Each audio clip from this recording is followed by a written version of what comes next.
ont été retenus comme sites pilotes, où les travaux réalisés ont permis de mieux connaître le phénomène des inondations. D'ailleurs, on a aujourd'hui une connaissance relativement précise sur au moins 29 de ces localités du Sénégal qui subissent ou connaissent des risques liés aux inondations. Le plus important aspect de ce projet, c'est la connaissance, la production de données et de connaissances du risque d'inondation. Cela est fondamental. Notre pays ne bénéficie pas, n'avait pas encore ce type d'outils basés sur les technologies les plus avancées pour connaître précisément les risques d'inondation, tout le phénomène lié aux inondations. Mais la connaissance du risque, bien entendu, est une chose, mais agir concrètement est une autre. Et le projet prend aussi en compte cette dimension. Après la connaissance, il faut en faire un outil de décision, d'aider le gouvernement à pouvoir prendre les mesures appropriées, pas seulement au niveau du ministère de l'Hydraulique et de l'Assainissement, mais c'est également un outil qui est extrêmement important pour l'ensemble du gouvernement. Beaucoup d'autres ministères qui peuvent, par ce biais, pouvoir prendre des décisions appropriées en matière d'aménagement du territoire et dans d'autres secteurs.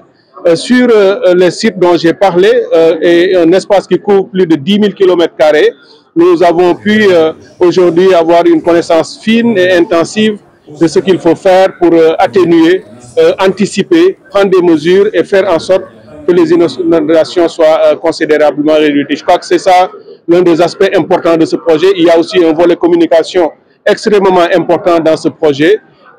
Et cela nous aidera sans doute. Déjà l'année dernière, on a pu utiliser un certain nombre d'éléments liés à ce projet, mais cette année encore plus, nous le pourrons. Et évidemment aussi tout ce qui est lié à l'alerte. Vous savez qu'il y a un radar qui a été installé depuis l'année dernière à Diamniadio, et cette année, ce radar pourra commencer à vraiment nous donner des bulletins d'impact plutôt que des bulletins d'alerte, les bulletins d'impact étant beaucoup plus précis pour permettre au gouvernement de prendre des mesures appropriées. C'est un projet extrêmement important. Je suis très très heureux qu'il ait abouti à ce résultat. Je voudrais en profiter pour remercier nos partenaires, l'AFD notamment, mais également le groupement qui a accompagné nos services dans la réalisation de ce projet. Je voudrais vraiment saluer l'expertise dont ils ont fait montre. Ce sont des données extrêmement importantes. Je crois pouvoir dire que c'est peut-être une première dans notre sous-région ouest africaine d'avoir ce type d'outils. Maintenant, le plus important, et je voudrais insister là-dessus, inviter les équipes techniques à faire le travail nécessaire dans ce sens, mais aussi appeler l'ensemble de la communauté à s'approprier cet outil. L'avoir dans les ordinateurs et sur les sites, c'est bien, mais il faut vraiment que ce soit un outil à disposition de la communauté. J'ai donné des instructions dans ce sens. Il y a déjà un certain nombre d'éléments produits, notamment le logiciel Moitumbundu, Fegumbundu. Il y a également un concours qui a été fait avec des startups sénégalaises, notamment une sorte de challenge, un concours, pour pouvoir aussi permettre à des jeunes de s'exprimer, d'utiliser ces éléments pour travailler. Mais au total, et c'est là le plus important, nous avons aujourd'hui à disposition un instrument de prise de décision, un instrument d'aide à la décision. Et il faut se faire en sorte qu'il soit disponible au niveau de nos communautés pour que les Sénégalaises et les Sénégalais puissent l'approprier.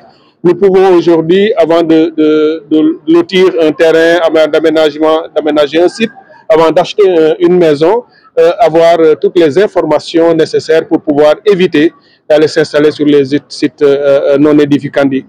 Tout récemment, M. le Premier ministre a beaucoup abordé ce sujet en Conseil des ministres. Il revient inlassablement sur le sujet. Le gouvernement prendra les dispositions appropriées. J'ai déjà partagé cet outil avec mon collègue ministre de l'Urbanisme et des collectivités territoriales.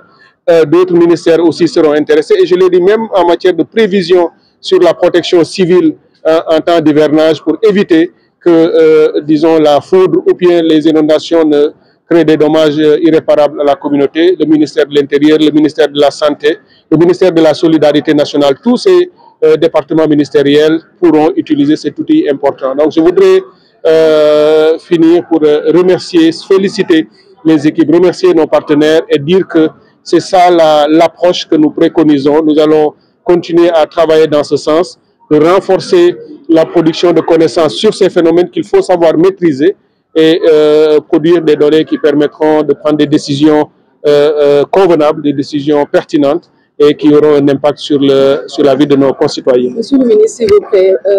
Sans doute, nous allons passer à une phase suivante. Donc, nous sommes en train déjà de discuter avec nos partenaires pour aller plus loin, puisque nous avons déjà des résultats très satisfaisants à partir desquels nous voulons bâtir, nous voulons consolider, mais également ouvrir de nouvelles perspectives, puisque nous sommes dans un contexte de changement climatique.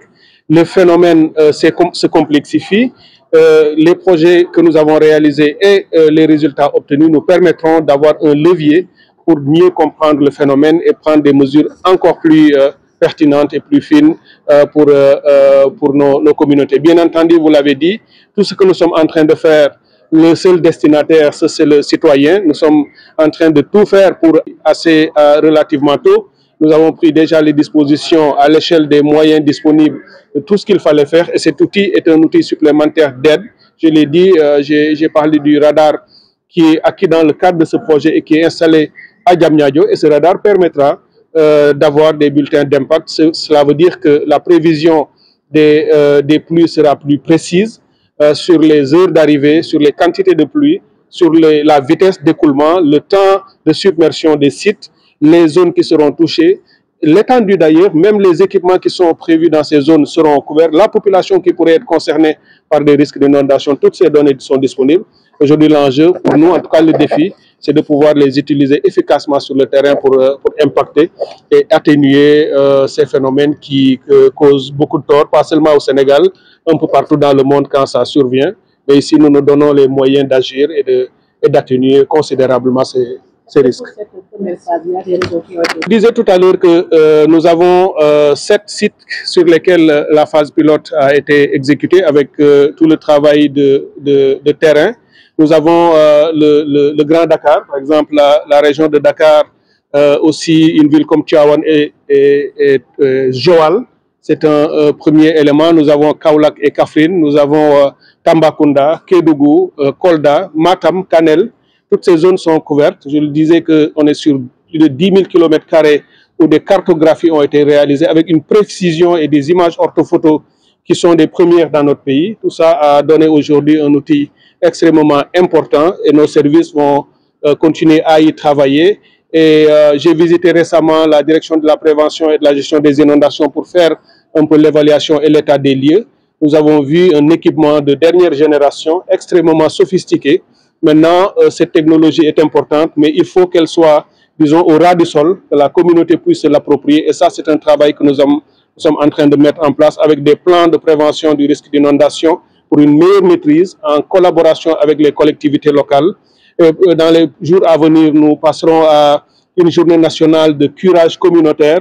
Ces outils seront aussi utilisés, cette connaissance sera utilisée, le site internet est disponible et ce que nous avons fait sera utile à la fois pour la communauté des chercheurs, pour les décideurs politiques, pour les parlementaires, les collectivités locales, mais également les citoyens lambda qui, à partir de son téléphone portable, est capable aujourd'hui de rentrer dans le système, dans la plateforme, d'interroger le système et de demander est-ce que la zone dans laquelle il se trouve est une zone à risque d'inondation ou pas. Et il aura une réponse instantanée.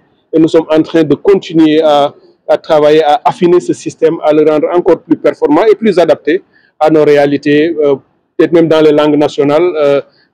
On y travaillera sans doute. Et voilà, c'est vraiment pour me réjouir de cet instrument et pour vous dire que nous avons déjà commencé à avoir des résultats extrêmement satisfaisants et nous allons poursuivre ce travail.